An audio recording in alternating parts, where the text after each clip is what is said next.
I am finally bringing you my homemade tomato sauce. And the kicker is we are going to be canning it so we can store it at room temperature for up to a whole year.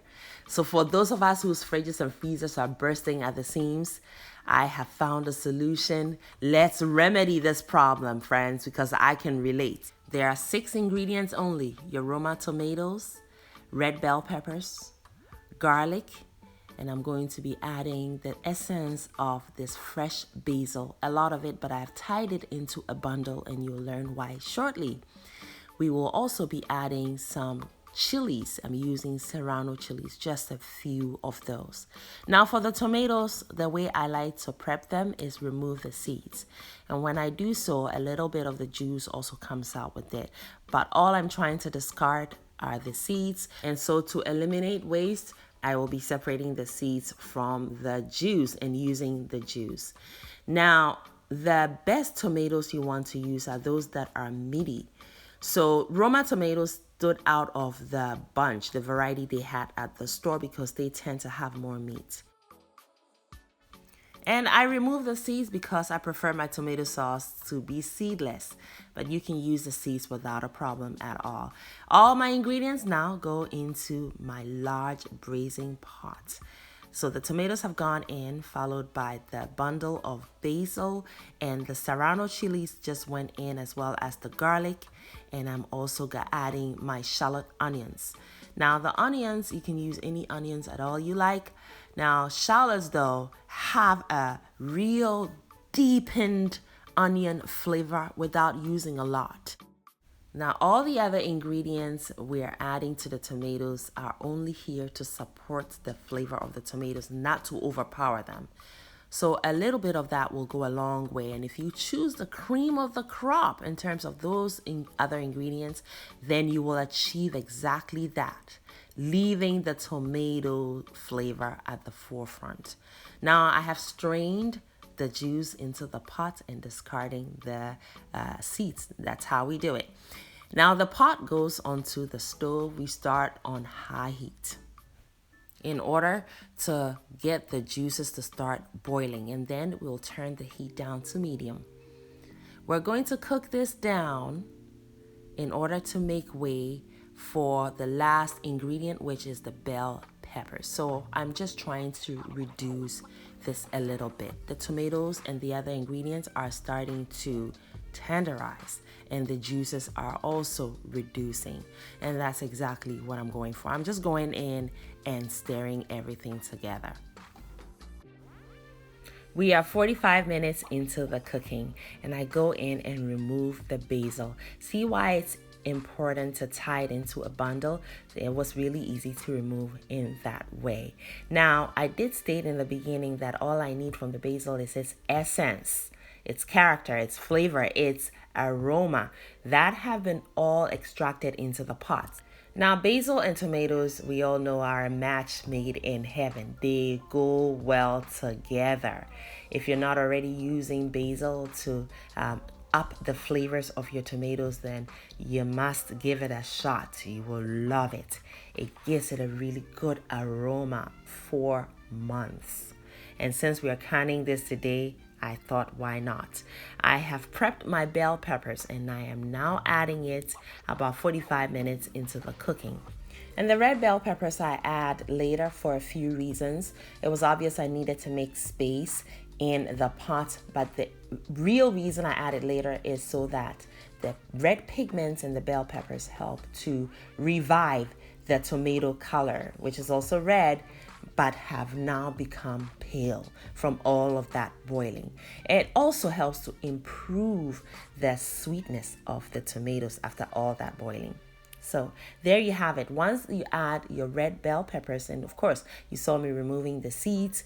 We don't need the seeds because that can actually bring bitterness, and who needs that? We want sweetness, we want the sourness. Yes, we don't need bitterness today. All right, so once I add it, I cook it down a further 30 minutes, and that is all she wrote. Friends, your tomato sauce is as good as done. We are ready to process it into an actual sauce by blending. The entire cooking took 1 hour and 35 minutes. You see there is still a lot of sauce around or juice around the tomatoes, and that is totally acceptable because we are making tomato sauce ultimately.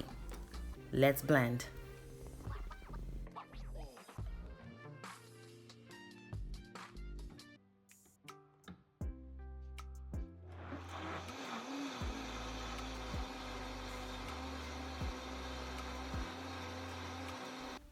If you have stuck with me so far and are continuing to watch, well, guess what? You're about to learn how to can the tomato sauce so that it can last up to a year at room temperature. No need for freezer or fridge.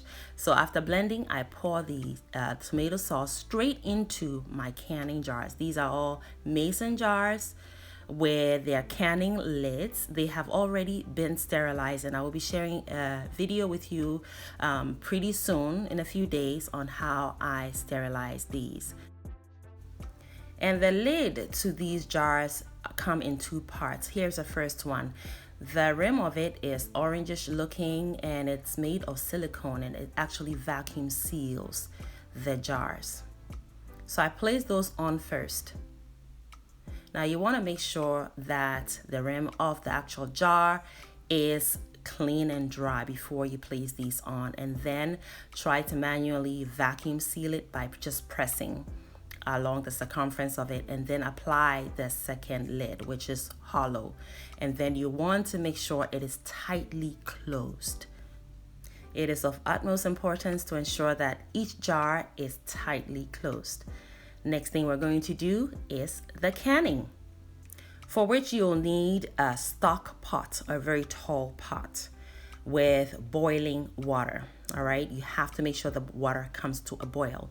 You will need your canning tongue, and in the video I'll be sharing with you soon on how to can, it is very detailed. We'll talk about all the tools you need, but you're going to use your canning tongue to pick up each jar safely and safely submerge them into the boiling water, and then cover the pot and boil continuously for 45 minutes.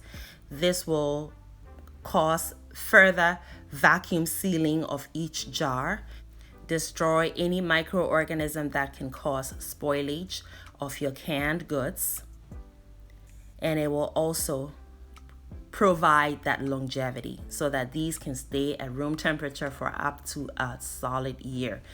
Now, canning does not necessarily mean that they have to go into tin cans, right? Obviously, you can can using these jars. I just showed you how. And the advantage of canning in glass mason jars like this is that we totally eliminate that infamous canned flavor that we all don't like, right?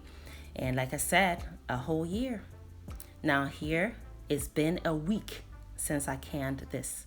See how it's vacuum sealed? It was really, I had to put in some elbow grease to remove that vacuum lid. A week after, and it smells, tastes, and looks fresh. We will be learning several different applications of this product. I hope you have learned a thing or two, friends and family, and are inspired to try this recipe. Thanks for watching. Make it a great day and have fun, especially in that kitchen. Thank you, beautiful person, for watching the video all the way to the end. Kindly leave me a comment and subscribe down below, and don't forget to share the video as well. Also, watch more videos. It is chop time, and here in Lbs Kitchen, chop time is always yes, friends. So pull up a chair. We are all friends and family here.